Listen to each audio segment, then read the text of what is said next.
और चलिए अब आपको सीधे लिए चलते हैं भोपाल मध्य प्रदेश शिखर खेल अलंकरण समारोह पदक विजेता खिलाड़ियों का सम्मान समारोह चल रहा है। मुख्यमंत्री डॉक्टर मोहन यादव मौजूद हैं और संबोधित कर रहे हैं। और विदेश तक लगातार चिंता करने वाले ओलंपिक संघ के सचिव माननीय दिग्विजय सिंह जी, आपका भी अभिनंदन, स्वागत है। मंच पर मौजूद SCS अभी 2 दिन पहले जिनने ज्वाइन किया विदेश से आकर के अपनी पहचान बनाने वाले माननीय मनीष सिंह जी, आपका भी स्वागत है। और खेल के पदों पे तो बहुत सारे रहेगा, ASP, DIG, IG और अभी डायरेक्टर है स्पोर्ट्स के, और अभी स्पोर्ट्स के डायरेक्टर फिट फाट हो तो और आनंद बढ़ जाता है, हमारे राकेश गुप्ता जी, आपका भी अभिनंदन, स्वागत। बातें काफ़ी हो गई है। मेरी अपनी ओर से मंच के सामने विराजमान हमारे सभी वरिष्ठ आमंत्रित अतिथिगण, सभी प्रशिक्षक, आमंत्रित अतिथियों के साथ अभिभावकगण और प्यारे बच्चों, युवा खिलाड़ियों, मैं अपनी ओर से आपको शुभकामना भी दे रहा हूँ, बधाई भी दे रहा हूँ और हमारी गौरवशाली अतीत की घटनाओं को भी स्मरण करा रहा हूँ। हम में से अब आज से 8-10 दिन बाद जन्माष्टमी आने वाली है, और जन्माष्टमी हो या भगवान राम का जीवन, हम कभी दोनों में एक समानता अगर देखेंगे तो दोनों के जीवन का टर्निंग पॉइंट कौन सा है? हमारे देवता इसलिए नहीं, लेकिन वो खिलाड़ी भाव से मैं दिखाना चाहता हूँ। भगवान राम का ऐसे ही तरुण अवस्था है, युवा अवस्था है, विश्वामित्र जी आते हैं और दशरथ जी से सेना नहीं मांगते। दशरथ जी खुद जाकर के, विश्वामित्र जी ने कहा कि जंगल में कुछ इस टाइप के आतंकवादी टाइप के राक्षस लोग रहते हैं, इनको मारना है जिससे वहाँ की व्यवस्था सुधरेगी। लेकिन ऐसे माहौल में उन्होंने कहा मुझे और कोई नहीं चाहिए, ये युवा चाहिए। तो युवा, एक तरह से युवाओं की दृष्टि और बाद का समय वो कैसा बदला बताने की जरूरत नहीं। अगर हम कल्पना करें कि भगवान राम को अगर वहाँ से विश्वामित्र ले जा करके जंगल में मारीच, सुबाहु, त्रिजटा, इनको मारने का टास्क नहीं देते तो भगवान राम का आगे का समय क्या होता मालूम नहीं।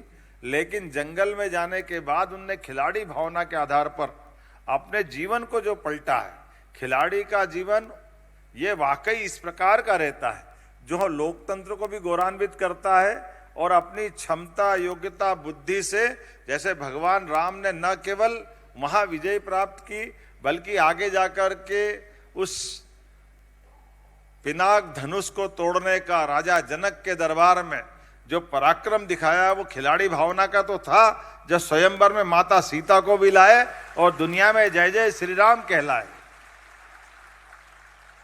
खेल हमको क्या क्या दे देता है, ये भगवान राम से सीखे।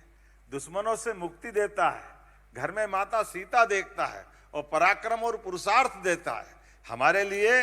और कृष्ण भगवान के काल में चलते हम सब देखते कृष्ण भगवान की जाने अनजाने जन्माष्टमी आने वाली।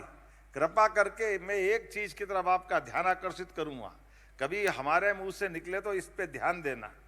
भगवान कृष्ण के बारे में माखन से जोड़ करके हम उनको क्या कह देते हैं, पता नहीं क्या कहते हैं।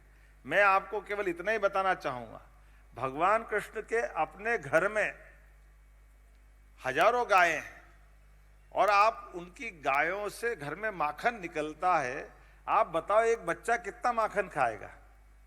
1 दोना 2 दोना, आप ज्यादा अच्छे खिलाड़ी हो तो आधा किलो, तो वो एक गाय का ही हो जाता। लेकिन जिसके घर में हजारों गाय है, वो माखन के बारे में उन पे जो लगता है कि भगवान का माखन मटकी से क्या संबंध जोड़ते हैं, वो कितना गलत है। मैं केवल ये बताना चाहूंगा, अपने घर के अंदर आप कभी भगवान कृष्ण का जीवन देखना।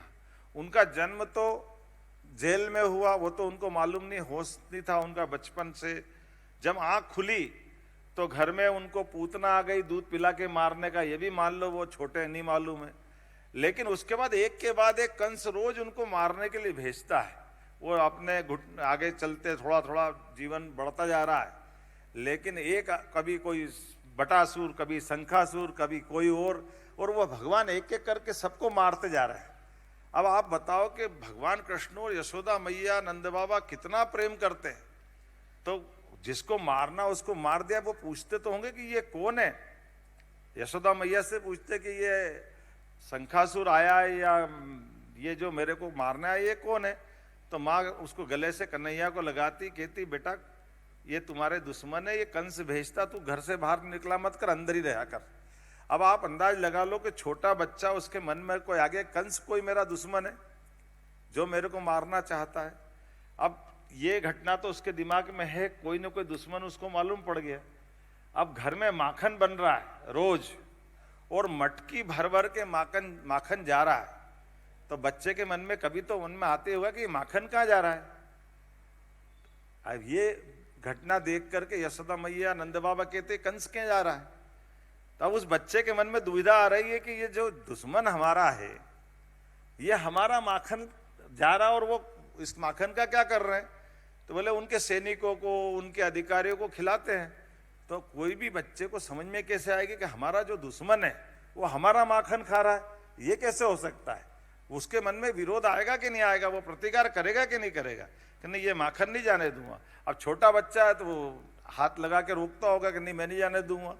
अब ऐसे में स्वाभाविक रूप से बड़े बच्चे को तो समझा दे कि तू नहीं समझता है, अगर नहीं पहुंचाएंगे तो उसके आदमी आ जाएंगे अपने को तकलीफ देंगे, इसलिए माखन तो पहुंचाना पड़ेगा। अब ये झगड़ा बच्चे को समझ में नहीं आता कि पिताजी माताजी डरते क्यों हैं, कौन कंस ने, कौन सा राजा ने, किसकी सेना, उस बच्चे को कुछ मालूम नहीं। पर उसके ये मालूम पड़ गया कि पिताजी डरते हैं, माताजी डरती है। वो अपने दोस्तों को इकट्ठा करता है, एक काम करो जरा मेरे घर आना। बोले क्यों।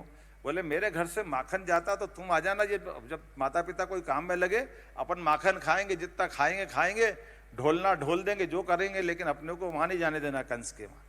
तो अब जैसे वो बोलते तो वो साथ वाले ग्वाल बाल बच्चे बोलते कि अरे हमारे घर से भी जाता है। बोले कहाँ जाता है। बोले कंस के वहां जाता है। अरे तो बोले वही तो बात हो रही है, जिस कंस को हमको कल, आज नहीं तो कल, वो मेरी जान लेना चाहता और हमको उससे लड़ना पड़ेगा और हमको लड़के मुकाबला करना पड़ेगा। ऐसे में हमको जिससे लड़ना वो हमारा माखन कैसे खा सकता है। तो बोले क्या करें। बोले तुम मेरे घर आ जाओ, मैं तुम्हारे घर आ जाता हूँ, हमारे ऊपर चढ़ो, अपन मटकी वटकी सब बराबर कर देते हैं। काय का माखन अपने दुश्मन के पास क्यों जाना चाहिए। अब बताओ ये पराक्रम पुरुषार्थ है कि नहीं। लेकिन जाने अनजाने हम उस पराक्रम पुरुषार्थ के भगवान के साथ क्या जोड़ देते हैं कि माखन। अब ये कभी है क्या। जन्माष्टमी आ रही, आप मत बोलना कोई भी जो मैंने आपके सामने कहानी सुनाई, इस बात से सहमत हो तो अपने ये खिलाड़ी भावना के आधार पर हम सबको एहसास होना चाहिए। खिलाड़ी वो जो चुनौती को स्वीकार करे, खिलाड़ी वो जो मुकाबला करे, खिलाड़ी वो जो जीत हासिल करे, खिलाड़ी वो जो जीवन जीने का उच्चतम मापदंड हासिल करे, वो खिलाड़ी होता है। मेरी अपनी ओर से सारे खिलाड़ियों को बधाई, बहुत बहुत धन्यवाद। भारत माता की जय।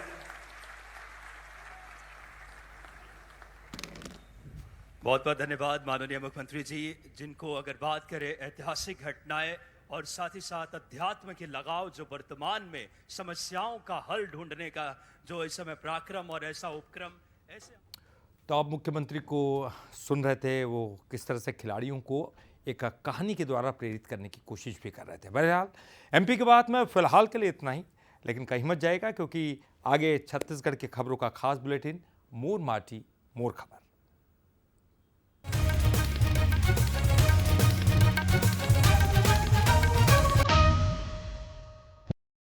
दुनिया में चमत्कारों की कोई कमी नहीं, लेकिन जब एक विशाल समुद्र खुद रास्ता दे दे तो नजारा किसी अजूबे से कम नहीं होता। दक्षिण कोरिया में हर साल 2 बार ऐसा मंजर देखा जाता है जो चमत्कार लगता है, जिसे जिंडो का समुद्री चमत्कार कहा जाता है। दक्षिण कोरिया के सबसे बड़े द्वीप जिंडो और मोदो के बीच करीब